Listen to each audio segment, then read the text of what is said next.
हरियाणा लोकमत YouTube channel के सभी दर्शकों, साथियों, मित्रों व प्यारे बच्चों, आप सभी को महाशिवरात्रि पर्व की हार्दिक बधाई व शुभकामनाएं। आज जो हम वीडियो आप सभी के समक्ष लेकर उपस्थित हुए हैं, तो वह आज के इस समय से जुड़ा है कि हमारे प्यारे छात्र, चाहे वो किसी भी कक्षा में हों, वो अपनी परीक्षा की तैयारियों में लगे हुए हैं। तो विषय स्वाभाविक ही है कि परीक्षा की तैयारी में हमें किन बातों पर विशेष ध्यान रखना चाहिए ताकि हम अपने लक्ष्य को प्राप्त कर सकें। तो प्यारे बच्चों, मैं आप सभी को सर्वप्रथम एक डॉक्टर होने के नाते यह सुझाव देना चाहता हूं कि किसी भी कार्य करने के लिए, चाहे वो परीक्षा की तैयारी है, चाहे हम दूसरे कार्य करें, उसमें स्वास्थ्य का, हमारी हेल्थ का ध्यान रखना बहुत ज़रूरी है।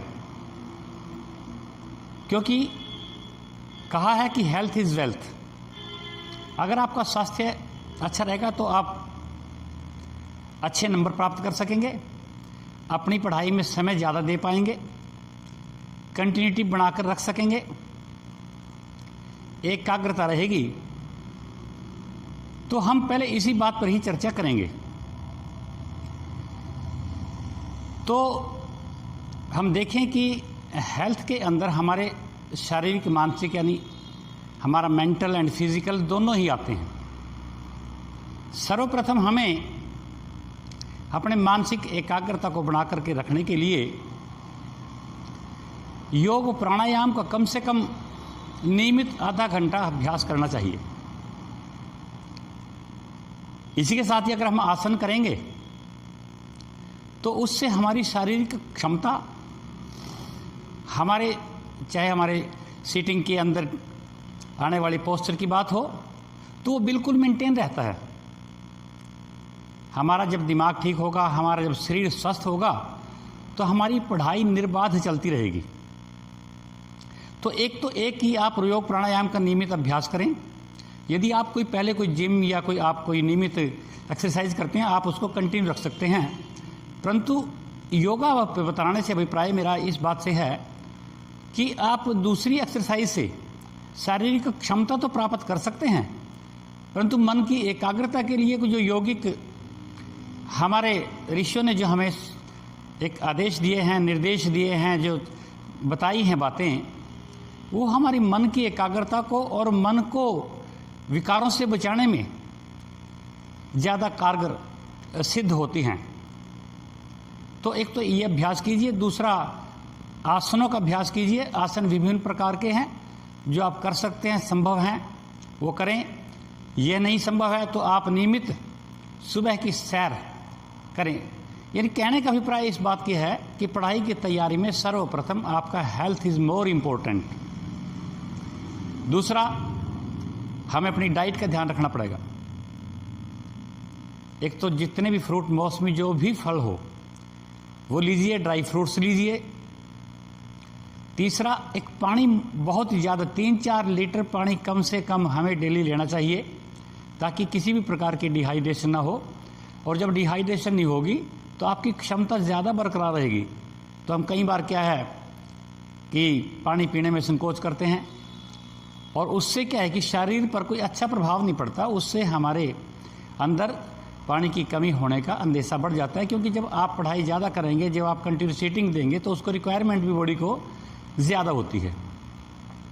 दूसरी बातें हैं कि हमें डाइट किस प्रकार की लेनी चाहिए। पढ़ाई के दिनों में कभी भी चरपरे चटपटी चीज़ें हमें नहीं लेनी चाहिए। घर का खाना, वो भी हल्का, भूख रख करके हमें अपना खाना लेना चाहिए, और हल्का खाना। क्योंकि एक विद्यार्थी के लिए शास्त्रों ने एक बात बताई है कि स्वानिद्रा बको ध्यानम, ये जो एक सूत्र है उसको मैं इस बात से बताना चाहता हूँ कि एक विद्यार्थी के अंदर एक ध्यान एकाग्र रहना चाहिए, कुत्ते जैसी नींद होनी चाहिए, बगुले जैसा ध्यान होना चाहिए, वो हल्का जो खाने वाला है, और एक विचार जो है उसका आचरण जो है वो बहुत ही शुद्ध होना चाहिए। काक चेष्टा को ध्यान स्वानिद्रा तथा च अल्पहारी त्यजेत नारी पंच लक्षण विद्यार्थी ने, ये एक शास्त्रों का निर्देश है जो मैंने आपको भी पहले बताया है। तो खाना हल्का लेंगे तो आपको नींद से, सुस्ती से बचाव होगा, मन की एकाग्रता बढ़ेगी, शरीर तंदुरुस्त होगा।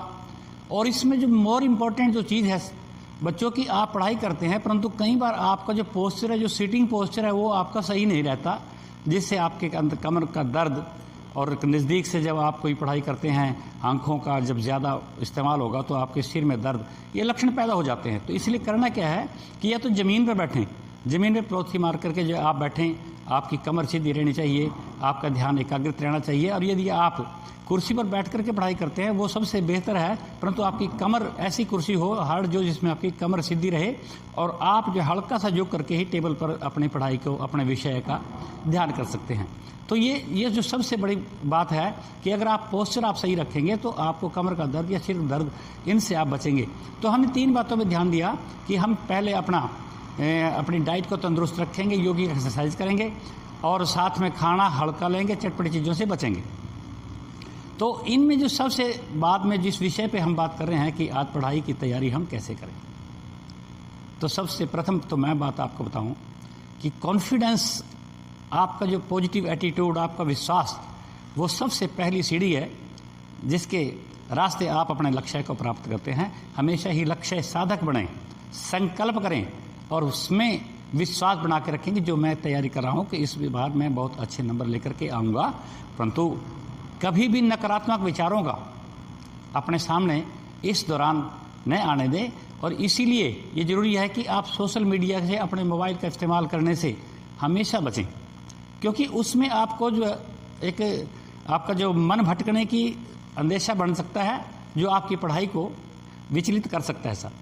तो बच्चों, दूसरी बात यह है कि आप कंसाइज, जो आपने 1 साल, मैं मानता हूं कि इस बार कोरोना काल के कारण हमारी पढ़ाई डिस्टर्ब हुई है, परंतु आप जैसे अच्छे बच्चों ने हमेशा ही अपने आप को सजग बनाए रखा है और सतत अपनी कंटिन्यूटी बनाई रखी है। चाहे वो ऑनलाइन आपने पढ़ाई की हो, परंतु आपने घर में उसको तैयारी को अच्छी तरह किया है।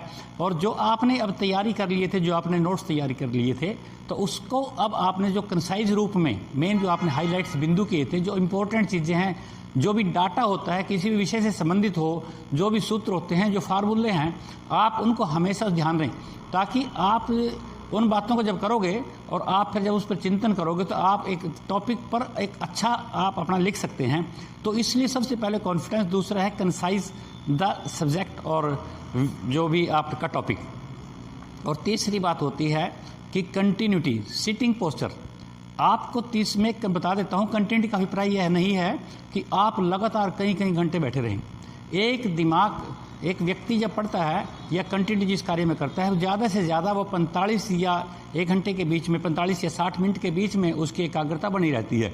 तो इसमें आवश्यक ये है कि आप अपना जब 1 घंटे के करीब या पौना घंटे जब आप पढ़ लेते हैं तो 5-7 मिनट 10 मिनट टहलें, परंतु उस टहलने के विषय में आप उसको पॉजिटिव बनाए रखें अपने आप को, किसी दूसरे ऐसी उससे जो आपको एनर्जेटिक दे, कोई चाहे किताब है, चाहे कोई आपकी जो आप पार्क में हैं, चाहे कहीं भी हैं, तो उस विषय को पॉजिटिव अपना बना के रखें, ताकि वो आपको रिफ्रेशमेंट, आपके माइंड को रिफ्रेश करे, आपकी बॉडी को एनर्जेटिक और ज़्यादा बनाए, जो आपने ऊर्जा लगाई है, जो आपकी लगी है, वो आपके द्वारा गेन हो जाए।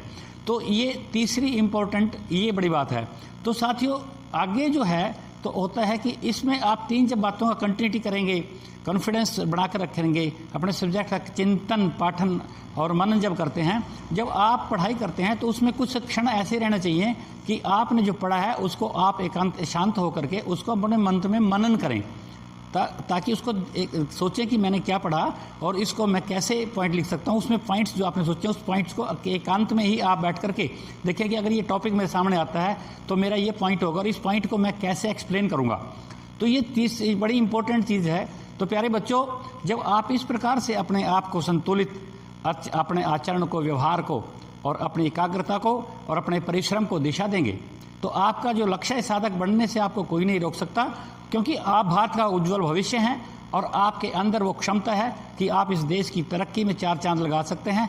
आप ही आगे बढ़ेंगे, आप ही इंजीनियर, डॉक्टर, साइंटिस्ट और जो भी जितने भी IAS ऑफिसर्स हैं, जितने हमारे एडमिनिस्ट्रेशंस में हैं, जो भी हैं, वो आप ही में से कुछ बच्चे उधर जाएंगे, कुछ अलग विषय उसको लेकर के अपने जब आगे बढ़ेंगे तो मेरा देश 4 गुना तरक्की ज़्यादा करेगा। और आप ये मान के चलें कि मैं अपने लिए नहीं, मैं अपने राष्ट्र को के स्वाभिमान के लिए, अपने राष्ट्र को उन्नत बनाने के लिए मैं पढ़ाई कर रहा हूँ। अपने परिवार का नाम रोशन करूँगा, देश का, समाज का नाम रोशन करूँगा।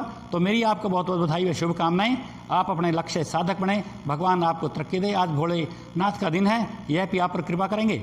और इसके बाद मैं आप सभी से एक निवेदन भी करना चाहता हूँ कि यदि यह वीडियो आपको अच्छा लगा है तो इसे लाइक करें, चैनल को सब्सक्राइब करें, ताकि ज़्यादा से ज़्यादा लोगों को इसका, बच्चों को इसका लाभ मिल पाए।